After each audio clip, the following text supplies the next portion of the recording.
Hello, my loves. Welcome to another episode of the Becoming You podcast. Today, we're going to be talking about 9 ways your childhood trauma shows up in your parenting. Now, a lot of people that I talk to and come across on social media, if you're anything like me, in the beginning of your healing journey, you often tend to think, well, I had a great childhood. I don't think I really have any trauma. Like, people are really scared by that word trauma because it sounds like something awful, terrible, catastrophic must have happened in your life. And as I've mentioned in many episodes before, trauma just means you didn't have the tools to emotionally process what happened to you at the time it happened to you. And trauma is like what you make it mean about yourself and feeling unsafe in the moment. And instead of, feeling it and healing it, you kind of just like really moved on and it kind of remains in your energy and your psyche and your body memory. And so people are unaware, a lot of people are unaware of the fact that they carry around micro and macro trauma, which in turn affects everything that you do in life unless you become aware of it and you start to actively work on healing those things so that they no longer run you. And this is especially true when it comes to you as a parent. Um, I always say that if you don't heal your trauma, then it's going to show up in your parenting and you're going to look at everything through the filter of your wounds, right? It is going to show up in your parenting. So I jotted down 9 things that you might be doing as a parent, which I believe are a result of actually trauma, micro trauma, macro trauma earlier in your life, which now shapes you as a parent. So number 1 is you tend to overreact when your children make mistakes or they are messy or they didn't listen to you when you told them don't do it that way. And now, they made a mess. And this is actually a trauma response because oftentimes we don't have the tolerance for messiness because we have perfectionist tendencies. We find it really hard to tolerate just mess, right? Like if you grew up with parents who are messy, then it doesn't mean that you didn't have trauma. It just means that you have a tolerance for messiness. Like for me, I find like one of my triggers is when my kids don't put away things where they belong and there just tends to be clutter a lot in my house. And that's one of my triggers, right? And the reason for that is I grew up with a mom who was extremely organized, extremely neat, and extremely clean. And that was expected of me. And one of the ways that I essentially performed as a good girl was to follow what my mother wanted. And my mother had those tendencies because, that's how she was brought up with parents who were very loving. My grandparents were amazing, but they were super strict. And that was just the times that they grew up in, right? That was just what her parents did. So, like, it just gets passed on. These are all very subtle things. But if you tend to have perfectionist tendencies and like to really control things, then when your kids make a mess, it's really going to tick you off. Number 2, you might be really overcritical of your children, right? But you don't see it that way. You might see it as, well, I'm just giving them feedback so that I help them improve and excel in life. And this actually comes from the idea that because if you don't work hard enough, like you're going to really struggle in life. And that the only way to success is through sheer hard work and getting things exactly right and just so. Again, the source of this is perfectionist tendencies. And if you grew up with parents who were critical, then you might be repeating that same pattern. But the criticism comes from the intention to help your child. But it actually if you received that same thing, it hurt you inside, even though it might have forced you to perform better. You might be using that tactic of, well, like my parents criticized me and I turned out great. Like I have all the things that I have in life. I have the success that I have because they did it that way. But criticism and self criticism is actually a form of shaming, right? If you criticize others, you basically, if you're constantly doing it, right, there's always context and subtleties and nuances. But if you yourself identify as like, yes, I'm really hard on my kids and I'm really like maybe hard on myself, that is actually a form of shaming yourself to do better in life. And that is a result of trauma. Number three, you are resentful of your child's neediness, right? A lot of kids are always like, mom, mom, mom, mom, mom, right? They're constantly, look at me, do this, come help me do this, right? They might be like, they can't reach a snack high above on a shelf and they really want you and they need it right now when you're in the middle of something, right? And then you like lose it and then you feel like super bad afterwards. That is you feeling resentful of your child's neediness. And this is due to the inability of two things, right?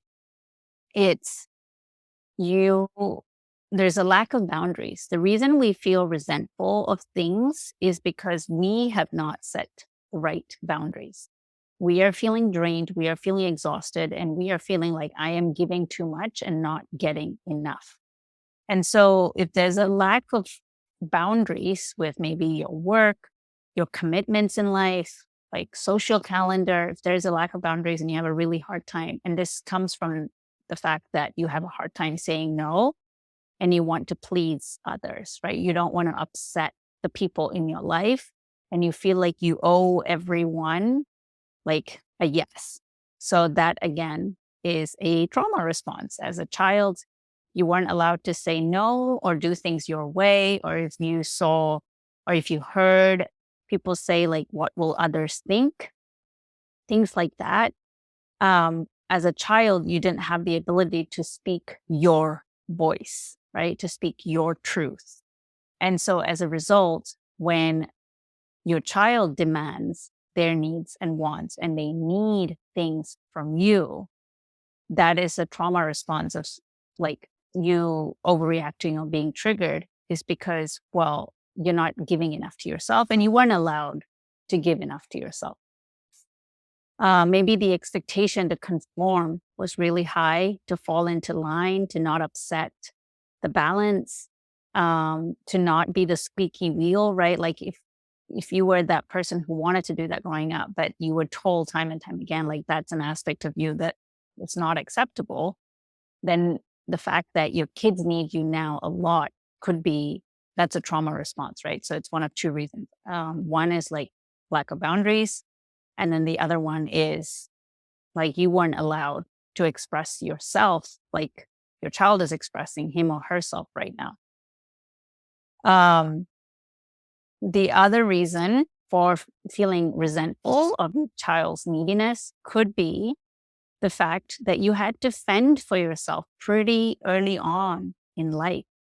Like you could not rely on anyone. Not anyone, it's an extreme word, but you found like asking for help, you were made to feel like a burden for asking for help or support, or you were told that like go away, like you need so much in implied messages, right? You were made to feel like a burden. If that's the case, that is your trauma response as a parent is to get really angry and resentful of your child when they really need something from you or feels excessively needy and they feel like they're draining you. Number four is you are easily triggered by them, even though they might just be acting like kids, right? Have you ever found that some people have a lot of tolerance for kids being kids and other people don't, right? And the reason for that is kids being kids. If you yourself weren't allowed to be a kid, right? Like you were always told, oh my gosh, you're so mature for your age. right? That's a phrase where you had to grow up very quickly, and then that became your identity, right? Maturing, like doing the right thing, not acting like a child. So if that happened to you in your life, then the fact that your kids are just being kids, they're being, maybe you judge them as impulsive, or that's not important enough, that's frivolous. Like you need to become more responsible, right? So if they do anything that goes against those beliefs, then it's really going to grate on your nerves, because that's something that you didn't like do as a child, right? Or you weren't allowed to do, or you were scared to do, or you were made to feel bad about being a kid and just being loud, being rambunctious, being messy.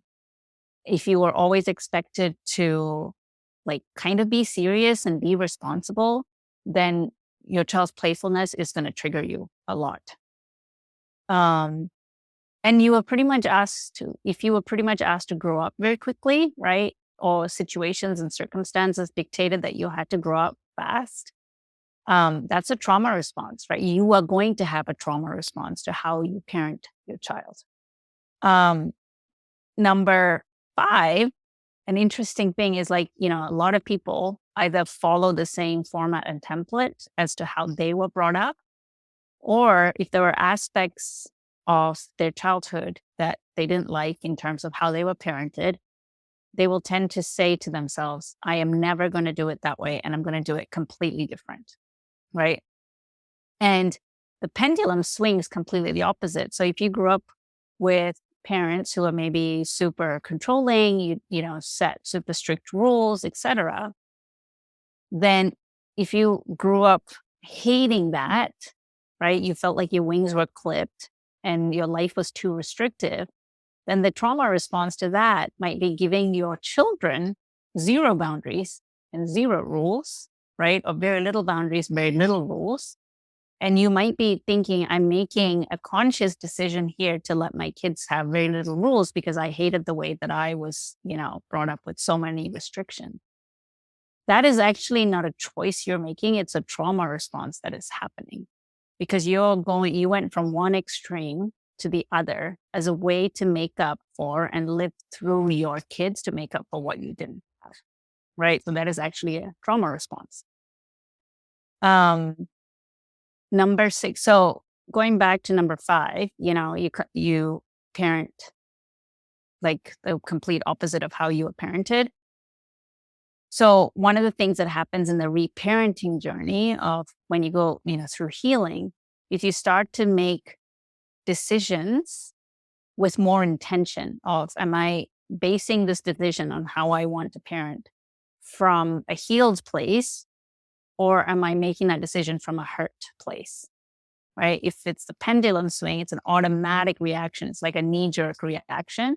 So that's coming from a hurt place. Like think of, you go to see a doctor and they use that tool to hit the knee, right?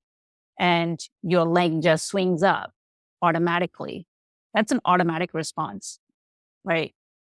So the pendulum, you don't want that pendulum swing. What you want to do is to move that leg with intention, not as a reaction to something that happened.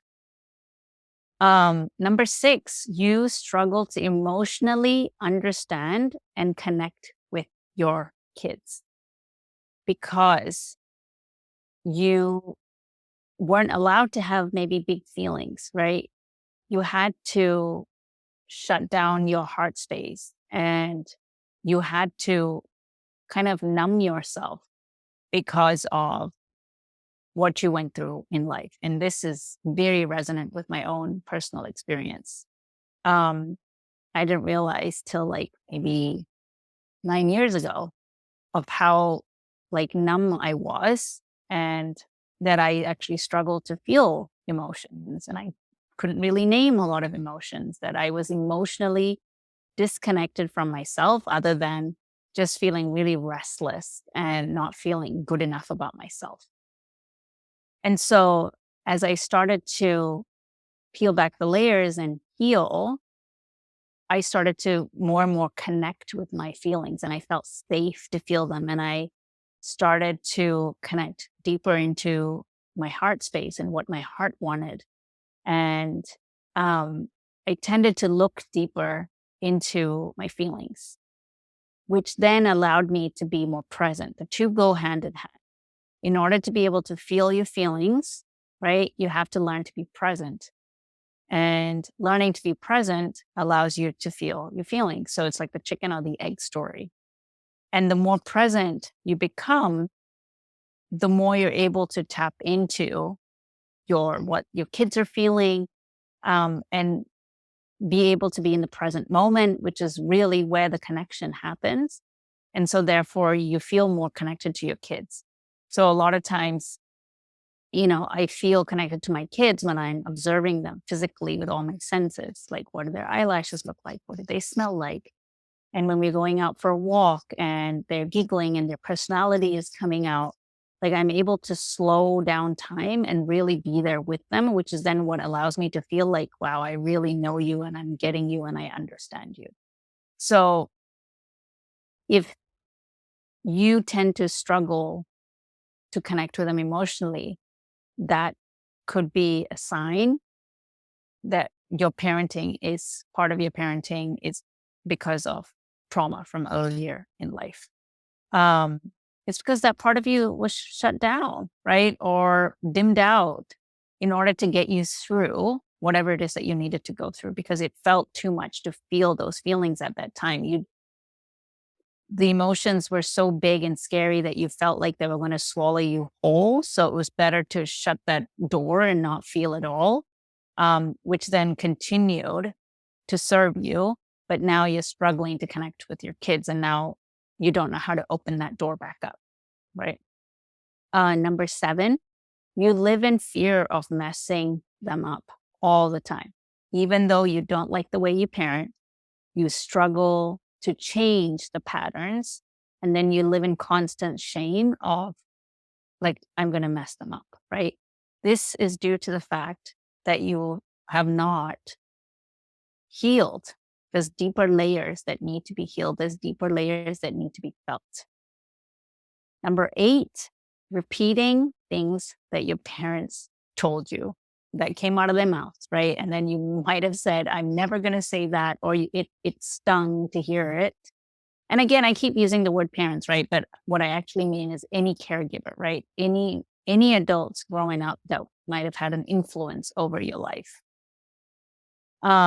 So repeating things to your children that you heard about yourself growing up and then feeling shock and shame over it, but also struggling and not knowing how else to parent, right? Like I often get clients that tell me, I hated it when, my mom told me this or my brother told me that, or, my cousin told me that or whatever.